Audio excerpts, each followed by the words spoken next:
Hey guys, I know this is not the type of video that's usually considered to be one of the more interesting videos, but I figured since there are still a couple of weeks until I'm going to start uploading in here, I might as well start out with a basics video. The tools and materials I use is something I get questions about on my main channel on a daily basis, so I thought I would make a video just going through the tools and materials I recommend when making realistic miniature food.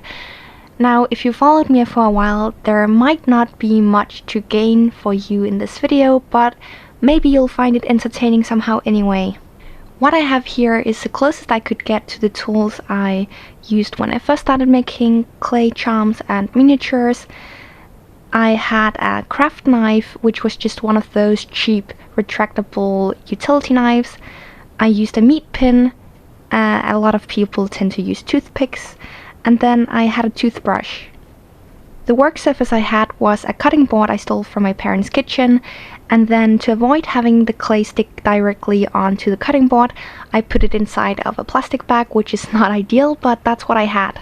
As for the shading, I used some Faber-Castell soft pastels I had from my art supply collection, and I actually used those up until 2013 or 14, but I'll get back to that. The reason why I'm telling you this is because I know from experience that some people tend to get discouraged if they're first starting out and they see all these tools and different supplies in mine or other people's videos, thinking that they have to have all of them and those exact tools in order to make these things. And that's not true. Just use what you have. The tools I'm going to be showing you in this video are just the ones I recommend if you want to make realistic miniature food. You don't have to have them, but they are going to make things easier and they are going to be helpful. I'm not going to go into too much detail about this, but obviously you're going to be needing some clay. Now, the brands I'm currently using are Cernet, Primo, Soufflé, both by Sculpting, and then Fimo Soft, Fimo Classic, and Fimo Professional.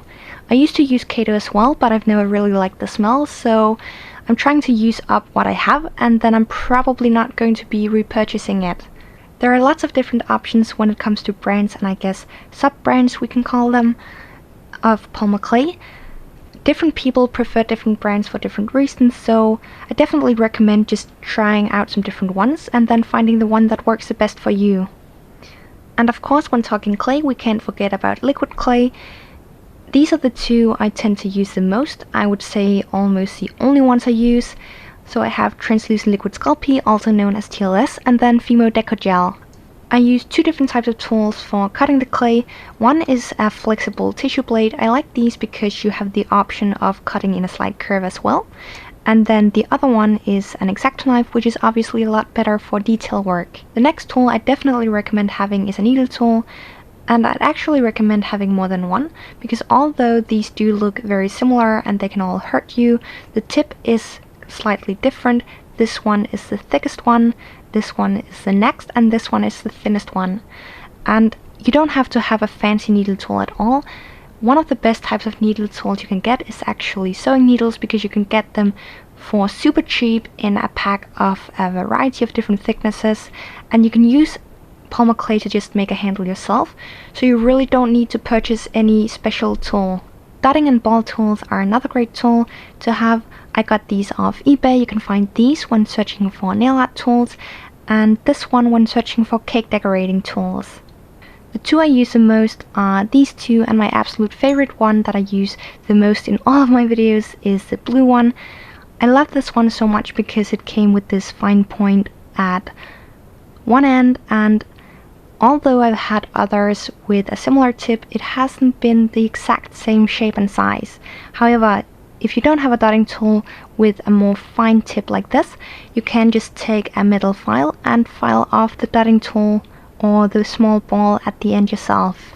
One of the best tools you can get for texturing cakes and other baked things is a toothbrush, and once again I do recommend having a couple of different ones, although you don't necessarily need to have 6 of them. The reason why I have so many different ones is because these are for kids, and so the bristles are softer and will create a different texture than ones that are harder for adults. This one I've massacred, as you can see, so that it fits a smaller area instead of having this huge brush to deal with. And then these two over here are, I'm not sure if this one is a kid's brush. I'm pretty sure this one is meant for cleaning dentures and braces, but I bought both of these again just because the head is smaller and so it's easier to fit into small areas. As you can see, you can totally DIY one if you can't find one of these smaller brushes. The main thing is that I would recommend having one maybe with some harder bristles and softer bristles. Obviously, this is the most fancy, most expensive tool I have for texturing, or not. Tinfoil, great for adding texture to, again, just baked goods or other things. This is me silently mimicking a rolling pin. A rolling pin to roll out sheets of clay, and then if you need a lot of uniform pieces or do a lot of caning, a pasta machine is definitely the way to go. This is probably one of the tools I get the most questions about, and that is my Silicone Tools. This one is wrapped in tinfoil because polymer clay is the devil and dissolves paint, nail polish, and things like that. Both of these are from craft or art supply shops. Usually they're called something like Color Shaper and can be found near the paint section. Some people sell them as cake decorating tools, and you can also find them in the clay sculpting section. This one is one of the newer tools in my collection and has also become one of my favorites. It is a gum massager, or I'm sorry, gum stimulator. Sounds great. The reason why I like this one so much is, first of all, because it has a very fine tip. It is more stiff than most other silicone tools I've tried, so it holds the point very well when adding texture or sculpting fine details. And the texture is also slightly different. It is more rubbery than silicone, which means that it kind of glides over the clay as opposed to tearing it. The best part about it might even be the fact that you can get replacement heads for it. Either way, I got mine off eBay, but you can also find these at places like pharmacies. Now for one of the more fun materials, pow! Soft pastels. As I mentioned in the beginning of the video, the first ones I used for my clay creations were by Faber-Castell, and I really did like that set. One of the reasons why I chose to buy some new ones was, well, I guess one, to just upgrade in general. Upgrading is always fun, and just knowing you have good quality materials to work with. Another reason was just to have a better color selection, and then also to get pigments that were more light fast. The set I have here is by Rembrandt, and I am currently in the process of switching to a different brand. One of the reasons is because I just wanted better quality. I wanted to make sure that the pigments I am using are light fast, or as light fast as possible. And then I also wanted to be able to buy them open stock in shops that I usually buy from, so that I can get the colors I want and not just these pre-made sets. The next brand I have here, which I also really love, although it is not the brand I'm currently in the process of switching to, is Sennelier, which is a French brand. And this probably also shows one of the reasons why I chose to buy open stock. I just wanted more shades to choose from when making baked and cooked things, so that explains all the brown going on here. Now the brand I'm trying to, I guess, kind of replace my other pastels with is Schminke. These are some of the ones I have so far. I have some more over there, but fragile storage solution, and then I'm also waiting for some in the mail. Now once again, if you're just starting out, don't buy these. I mean, just go down and get a set where you get a lot of colors for your money, so you have some different options. No need to get these. But since I am selling my pieces, again, I just want them to last, and so the light fastness is something I did start to worry about, and like the color selection, it just can't be beaten. One thing I am going to be making differently in the videos I'm going to be posting on this channel as opposed to the ones on my main channel is that in the tutorials I am going to show you the exact names for the pastels I'm using. So if I'm using one shade a lot, or if I'm using a shade that you really like, you can see the name and brand of that shade. The brushes I use for shading are just the cheapest brushes I can find. All of these are from eBay.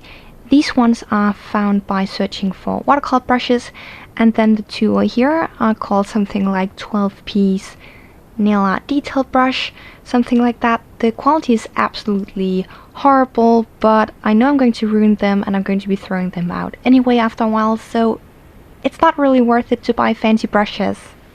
For some types of food and sometimes after adding shading using the pastel, I like going in with acrylic paint, and the ones I'm using are by Joe Sonja and Winsor Newton. Joe Sonjas are the ones I've had for the longest time. I bought these in 2011 or 2012. These are just a bit hard for me to buy open stock, and that's why I started buying Winsor Newton.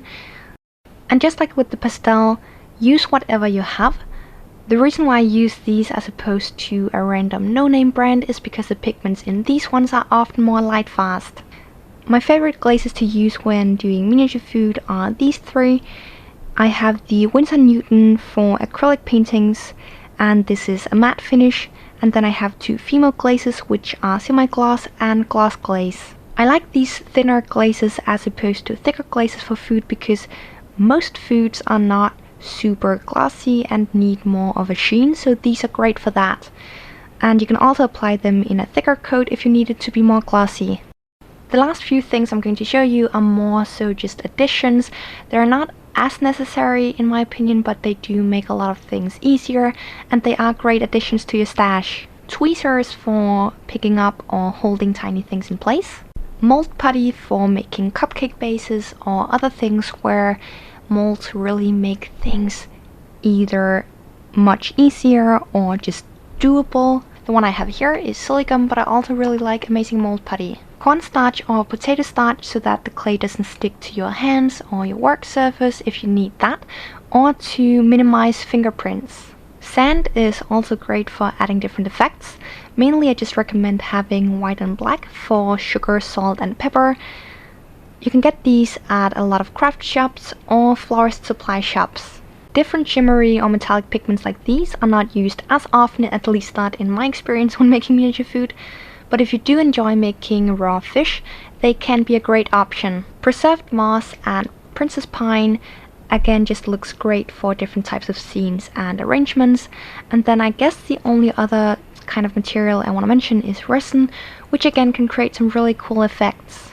I guess the last thing I have to mention, because it is the #1 thing I get questions about on my main channel, is my sculpting base. I made this one myself out of ceramic or earthenware clay, and I fired it in a kiln.